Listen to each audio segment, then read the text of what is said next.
যদি আপনার মনে হয় যে দেয়ালে পিঠ ঠেকে গেছে, কেউ কিছু করতে পারছে না আপনার জন্য, আপনি পরিপূর্ণ ইয়াকিনের সাথে, দৃঢ় বিশ্বাসের সাথে এই 4টা আমল নিয়মিত করবেন। ইস্তেগফারের আমল, ইস্তেগফার। নাম্বার 2, দুরুদ, নবী করিম সাল্লাল্লাহু আলাইহি সাল্লামের প্রতি দুরুদ পাঠ করা। 3 নম্বর আরেকটা আমল হলো দোয়া ইউনুস, দোয়া ইউনুস, লা ইলাহা ইল্লা আন্ত সুবহানাক ইন্নী কুনতু মিনাজ জালিমিন। বেশি বেশি পড়তে থাকবেন, যখন বিপদে পড়বেন ইস্তেগফার আর দুরুদ পড়বেন সবচেয়ে বেশি, আর মাঝে মধ্যে দোয়া ইউনুস, লা ইলাহা ইল্লা আন্ত সুবহানাকা ইন্নী কুনতু মিনাজ জালিমিন। 4 নম্বর আমল হলো ইয়া যাল জালালি ওয়াল ইকরাম, এটা বেশি বেশি করে পাঠ করবেন। নবী করিম সাল্লাল্লাহু আলাইহি ওয়াসাল্লাম বলেছেন আলিজু বিয়া যাল জালালি ওয়াল ইকরাম, ইয়া যাল জালালি ওয়াল ইকরাম, এইটাকে তোমরা আঁকড়ে ধরবে। যদি আপনার মনে হয় যে দেয়ালে পিঠ ঠেকে গেছে, কেউ কিছু করতে পারছে না আপনার জন্য, আপনি পরিপূর্ণ ইয়াকিনের সাথে, দৃঢ় বিশ্বাসের সাথে এই 4টা আমল নিয়মিত করবেন। এবং আমি বহু মানুষকে পার্সোনালি এটার পরামর্শ দিয়েছি, ওনারা আমল করেছেন, আমল করে উপকৃত হয়েছেন। এরকম বহু মানুষ আছেন, বৃদ্ধ মানুষ, বাবা ক্যান্সারে আক্রান্ত হয়েছেন অনেক দেরিতে, আল্লাহ তাআলা অলৌকিকভাবে সাহায্য করেছেন। হ্যাঁ, কখনো যদি আল্লাহ তাআলা এই আমলগুলো করার পরও আমার বিপদ দূর না করেন, তাহলে হয় আমার আমলের মধ্যে কোনো ত্রুটি ছিল, অথবা আমার এই বিপদ দূর না হওয়ার মধ্যে আমার জন্য কোনো কল্যাণ নিহিত ছিল। আল্লাহ তাআলা আমার দোয়া কবুল করে যে উপকার হতো তার চাইতে বেটার কিছু হয়তো আমাকে দিবেন, এই ইয়াকিন একজন ইমানদারের থাকবে। সেই 4টা আমলের 1 নম্বর হলো ইস্তেগফারের আমল।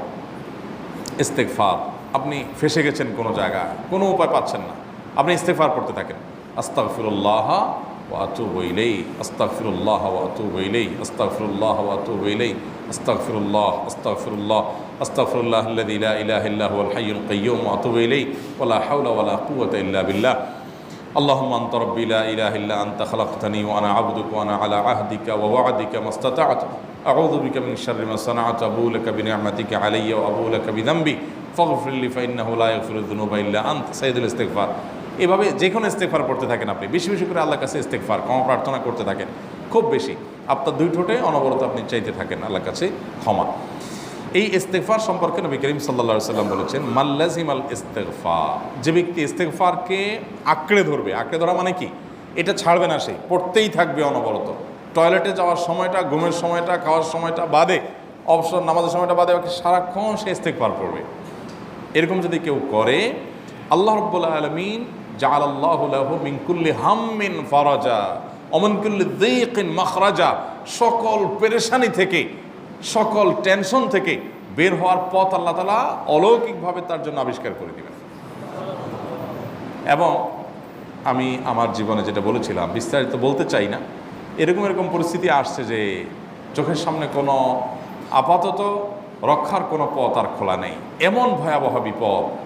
ইস্তেগফার করতে করতে এমনভাবে আল্লাহ তাআলা সাহায্য করেছেন যে এটা কল্পনা করলেও মনে হয় যে স্বপ্নের মতো। কিভাবে এখন এই লোক এই জায়গায় আসলো আমার সাহায্যের জন্য, এই লোক তো এটা আমি এই জায়গায় আসার কথা না, টিকুনি এসে হাজির হয়ে গেলেন এবং উপকারটা, আমার সমাধানটা হয়ে গেল সমস্যা। তো আলহামদুলিল্লাহ, বহুবার আমি পরীক্ষা করেছি, আর আমার পরীক্ষার 2 পয়সার দাম নাই। হাদিসে বলা আছে, গ্যারান্টি দেওয়া আছে, আমার পরীক্ষা করলেই কি না করলেই। তাহলে একটা আমল হলো কি, ইস্তেগফার। সব সময়ের জন্য এটা কন্টিনিউয়াস করবেন, আর এমনিও অবসর সময় ইস্তেগফার করবেন। আরবদের মধ্যে সৌন্দর্য আছে, তারা বিভিন্ন ডাক্তারের ওয়েটিং রুমে বা বিভিন্ন জায়গায় মানুষ যেখানে অপেক্ষা করে পাবলিক প্লেসগুলোতে লিখে রাখে ইস্তেগফার করুন, আপনার হাইওয়েগুলোর পাশে লেখা থাকে ইস্তেগফার করুন, এবং তারা আসলে একটু পরপর দেখা যায় ইস্তেগফার করে। ভালো মন্দ গুণ সবার মধ্যে আছে, তাদের এই ভালো গুণটা আছে, ইস্তেগফার বেশি বেশি করা। আমরা ইস্তেগফার সচরাচর এইভাবে অনবরত অবসর সময় করার অভ্যাস অনেকের মধ্যেই নাই। আমরা এটা চালু করবো ইনশাআল্লাহ। বিশেষ করে যখন কোনো সমস্যা হবে তখন ইস্তেগফার চলতে থাকবে মুখে অনবরত, ধীরে ধীরে মহব্বতের সাথে নিজেকে, নিজের পাপ অপরাধগুলোর কথা স্মরণ করে আল্লাহর কাছে মাফ চাইতে থাকবো, পেরেশানি দূর হবে ইনশাআল্লাহ। 1 নাম্বার 2, দুরুদ, নবী করিম সাল্লাল্লাহু আলাইহি সাল্লামের প্রতি দুরুদ পাঠ করা। এটা যদি আপনি নিয়মিত করতে থাকেন মহব্বতের সাথে, আল্লাহুম্মা সাল্লি আলা মুহাম্মদ ওয়া আলা আলি মুহাম্মদ কামা সাল্লাইতা আলা ইব্রাহিম ওয়া আলা আলি ইব্রাহিম ইন্নাকা হামিদুম মাজিদ, আল্লাহুম্মা বারিক আলা মুহাম্মদ ওয়া আলা আলি মুহাম্মদ কামা বারাকতা আলা ইব্রাহিম ওয়া আলা আলি ইব্রাহিম ইন্নাকা হামিদুম মাজিদ। আপনি একবার ছোট দুরূদ যদি পড়েন, সাল্লাল্লাহু আলাইহি ওয়াসাল্লাম, সাল্লাল্লাহু আলাইহি ওয়াসাল্লাম, আল্লাহুম্মা সাল্লি আলা মুহাম্মদ ওয়া আলা আলি মুহাম্মদ, শুধু এইটুকু পড়েন। জাযাল্লাহু আন্না মুহাম্মাদাম মা হুয়া আহলু, শুধু এইটুকু পড়েন। আপনি এভাবে যেই কোনো দুরূদ নবী করিম সাল্লাল্লাহু আলাইহি ওয়াসাল্লামের প্রতি যদি পড়েন এবং পড়তে থাকেন অনবরত, ইস্তিগফারের পাশাপাশি দুরূদের ক্ষেত্রে নবী করিম সাল্লাল্লাহু আলাইহি ওয়াসাল্লাম বলেছেন যে এইটা তোমার জন্য যথেষ্ট হয়ে যাবে। তুমি যদি আল্লাহর কাছে আর কোনো দোয়া করতে না পারো, শুধু দুরূদটা পড়ো, তোমার সব পেয়ে যাবে, কিচ্ছু লাগবে না। এক সাহাবী বলছেন, রাসূলুল্লাহ আমার দোয়ার মধ্যে দুরূদ কত পার্সেন্ট রাখবো? আমি তো আমার অনেক কিছু আল্লাহর কাছে চাইবো, দুরূদ মানে তো নবীজির জন্য দোয়া, মানে আমার জন্য তো আমি দোয়া করবো, আপনার জন্য দোয়া কত পার্সেন্ট করবো? 1/3, 1/4, তারপরে হাফ, এবার বিভিন্ন পার্সেন্টেজ বলছিলেন তিনি। নবী করিম সাল্লাল্লাহু আলাইহি ওয়াসাল্লাম বলেছেন যে হ্যাঁ, এর বেশি করতে পারলে আরও ভালো, আরও ভালো। তো ভদ্রলোক এর বেশি, ওই সাহাবী রাদিয়াল্লাহু তাআলা আনহু, তিনি এর বেশি বাড়াতে বাড়াতে বাড়াতে বাড়াতে একটা পর্যায়ে বলছেন যে আমি সব দোয়া আপনার জন্য করি। নবী করিম সাল্লাল্লাহু আলাইহি ওয়াসাল্লাম বলেছেন তাহলে তোমার আর কোনো দোয়াই করতে হবে না, এর মধ্যে সব দোয়া চলে আসবে। কারণ আপনি যদি বলেন আল্লাহ আপনার নবীর প্রতি আপনি রহমত নাজিল করেন, আপনার নবীর প্রতি আপনি শান্তি নাজিল করেন, আপনি যেটা দোয়া করেন, তো আল্লাহকে আল্লাহর নবীর প্রতি আপনি রহমত নাজিল করতে বললে আল্লাহ তাআলা আপনার প্রতি রহমত নাজিল করবেন কি করবেন না? আপনি কাউকে খুশি করতে চান, কার কাছ থেকে কিছু আদায় করতে চান, তার ছেলেটারে যদি হাদিয়া তোহফা দেন, আদর যত্ন করেন, তো বাই ডিফল্ট অটোমেটিকলি ওই লোকের সিম্পেথি আপনার দিকে আসবে কি আসবে না? চোখ বন্ধ করে আসবে। তো আল্লাহর নবীর জন্য যখন আপনি দোয়া করবেন তখন আল্লাহ তাআলা আপনার মধ্যে রহমত নাজিল করবেনই, এটা নবী সাল্লাল্লাহু আলাইহি ওয়াসাল্লামের ওয়াদা। যে কোনো পেরেশানি, তিনি আরও বলেছেন যদি কেউ দুরূদের আমল করে নিয়মিত, আল্লাহ রাব্বুল আলামিন তার সকল পেরেশানির জন্য যথেষ্ট করে দিবেন, এই আমলটাকে সবগুলো দূর করার জন্য যথেষ্ট হয়ে যাবে। এই দুরূদের আমলটা আমি দেখেছি সুবহানাল্লাহ গুলির মতো কাজ করে। আজকের ঘটনা, এক ভদ্রলোক সকালে একটা টেলিভিশন চ্যানেলে, বেসরকারি চ্যানেলে প্রোগ্রাম শেষ করে নামছিলাম লিফটে, তো উপস্থাপক উনি বলছিলেন যে ভাই মানে দুরূদের আমল পড়ে আমি কিছুদিন আগে একটা ইয়াতে মানে এমন একটা অবস্থা যে এইটা থেকে বের হওয়ার কোনো পথ আর নাই, শুরু করলাম দুরূদ অনবরত, এরপরে আল্লাহ তাআলা আমাকে এমনভাবে উদ্ধার করলেন আমি কল্পনাও করতে পারিনি। আলহামদুলিল্লাহ এই আমলগুলো করে অনেক ভাইরা আমাকে অভিজ্ঞতা জানাইছেন যে আলহামদুলিল্লাহ তাদের অভিজ্ঞতা হলো কি। হ্যাঁ, ওই যে বললাম কখনো যদি আল্লাহ তাআলা আপনার দোয়া কবুল না করেন তাহলে হয় আমার ত্রুটি আছে, আর না হলে আমার জন্য আল্লাহ তাআলা এর চেয়ে বেটার কিছু রেখেছেন, আমি সেই ইয়াকিন রাখবো ইনশাআল্লাহ বিইذنিল্লাহ। আর এই দোয়াতে সমাধান হবেই হবে, সে বিশ্বাস থাকতে হবে। নবী করিম সাল্লাল্লাহু আলাইহি ওয়াসাল্লাম বলেছেন, হাদিসে কুদসিতে আল্লাহ বলেছেন আনা ইনদা যান্নি আবদি বি, বান্দা আমার প্রতি যেমন ধারণা করে আমি তেমন আচরণ করি।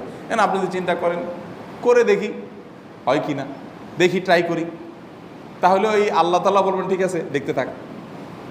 আপনি যদি ইয়াকিন করেন যে না নবী করিম সাল্লাল্লাহু আলাইহি ওয়াসাল্লাম যে বলেছেন অতএব সেটা হবেই, আর আল্লাহ রাব্বুল আলামিনের কাছে আমি ওইভাবেই চাবো যে আল্লাহ দিবেনই, আমি নিয়েই ছাড়বো, ইনশাআল্লাহ গুলি মিস হতে পারে, আপনার দোয়া মিস হবে না।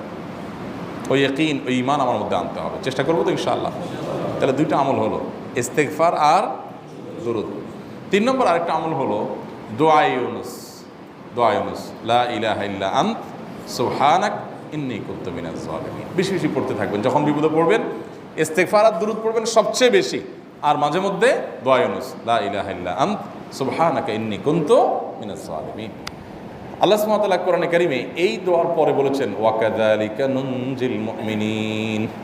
এই দোয়া পাঠ করার মাধ্যমে ইউনুস আলাইহিস সালামকে পৃথিবীর ইতিহাসের সবচেয়ে অলৌকিক ঘটনা, সকল সায়েন্স, সকল আপনার বিজ্ঞানের তত্ত্ব সবগুলোকে আপনার সবগুলোর বিপরীতে বা সবগুলোকে আপনার ভুল প্রমাণ করে দিয়ে ওই জায়গাটার জন্য আল্লাহ তাআলা ইউনুস আলাইহিসকে মাছের পেটে ঢোকার পর সেখান থেকে আবার জীবিত রেখে বের করেছেন।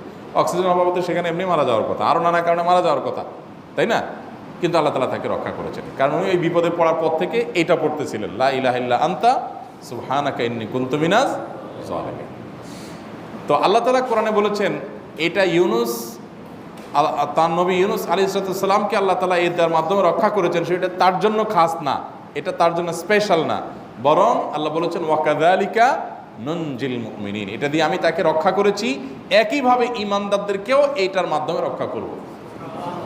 এটা বড় অস্ত্র পেয়ে গেলাম। দোয়া ইউনুস বেশি বেশি করবো ইনশাআল্লাহ, লা ইলাহা ইল্লা আনতা সুবহানাকা ইন্নী।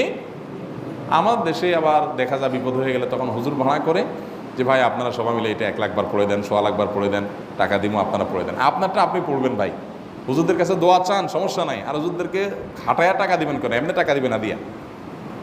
আর এই দোয়া নিজে নিজে করতে থাকবেন।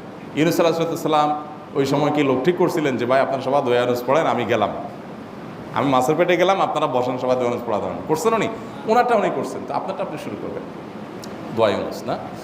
4 নম্বর আমল হলো ইয়া যাল জালালি ওয়াল ইকরাম, এটা বিশেষ করে পাঠ করবেন। নবী করিম সাল্লাল্লাহু আলাইহি ওয়াসাল্লাম বলেছেন আলিজু বিয়া যাল জালালি ওয়াল ইকরাম, ইয়া যাল জালালি ওয়াল ইকরাম, এইটাকে তোমরা আঁকড়ে ধরবে। ইয়া যাল জালালি ওয়াল ইকরামের মানে কি? এটা আল্লাহকে ডাকা, আর কিছু না। এবং হাদিসে বর্ণিত দোয়া, এটা মাসনুন দোয়া। ইয়া যাল জালালি ওয়াল ইকরাম মানে হে মহা ক্ষমতার অধিকারী, প্রতাপশালী এবং সম্মানের মালিক। এটা বলার মানে হলো আল্লাহর কাছে নিবেদন করা, যেহেতু আপনার প্রতাপ আছে, আপনার জালাল আছে, আপনার বড়ত্ব আছে, হে বড়ত্বের অধিকারী এবং হে সম্মানের অধিকারী, আপনার যেহেতু আল্লাহ তাআলা এটা, আপনার যদি এটা আছে, অতএব হে আল্লাহ আপনি আমাকে এটা দান করুন, আপনার সেখান থেকে আমার প্রতি রহম করুন, আপনার সেখান থেকে আমাকে, আপনার বড়ত্ব থেকে আমাকে আপনি হেফাজত করুন, আপনার একরাম থেকে আমাকে আপনি, তা দিয়ে আপনি আমাকে রহম করুন। তো সেই দোয়া আল্লাহ তাআলার কাছে নিবেদন করতে পারি, ইয়া যাল জালালি ওয়াল ইকরাম। এর পাশাপাশি তাহাজ্জুদের নামাজ এবং যে কোনো নফল নামাজ। কারণ নবী সাল্লাল্লাহু আলাইহি সাল্লাম ইজা হাজাবাহু আমরুন সাল্লাহ, নবীজি সাল্লাল্লাহু আলাইহি সাল্লামের কোনো পেরেশানি শুরু হলে আগে ওযু করে 2 রাকাত নামাজ পড়তেন, ওযু করে 2 রাকাত নামাজ পড়তেন। আমাদের যখন পেটে ব্যথা শুরু হয়, আগে কার কথা মনে পড়ে? ডাক্তারের কথা মনে পড়ে। যখন গায়ে জ্বর আসে, সবার আগে মনে পড়ে কিসের কথা? নাপা, নাপা, ঠিক না? জ্বর আসছে গায়ে, সবার আগে আমরা কি চিন্তা করি? নাপা। নাপা আপনি চিন্তা করেন, খান, নিষেধ না তো, ওষুধ গ্রহণ করা সুন্নত। নবী সাল্লাল্লাহু আলাইহি সাল্লাম নির্দেশ করেছেন ওষুধ সেবন করতে, আপনি করেন, ভালো কথা। কিন্তু ইমানদার সব কিছুর আগে, ব্যথা আসছে তাহলে ব্যথার জন্য একটা ওষুধ দোয়া শিখেছেন, দোয়াটা আগে করবে, পাশাপাশি ওইটা করবে। এলো ইমানদারের কাজ। আমরা আজকাল ইমান থেকে অনেক দূরে সরে গেছি। আল্লাহ আমাদের সেই ইয়াকিন দান করুন। তাহাজ্জুদের সময় দোয়া, অনেক বেশি দোয়া কবুল হয়। তাহলে 4টা আমল ইনশাআল্লাহ আপনাকে এই ভয়াবহ বিপদ থেকে উদ্ধার করার জন্য সাহায্য করবে ইনশাআল্লাহ। সে ইয়াকিন নিয়ে করবেন। সেই সাথে as-সাদকাত তারদুল বালা, দান সাদকা করা, অন্যান্য যে আমলগুলো আছে টুকটাক সেগুলোর সাথে সাথে চালানো। বাকি এই 4টাকে বেসিক্যালি একটু জোরভাবে করতে থাকা।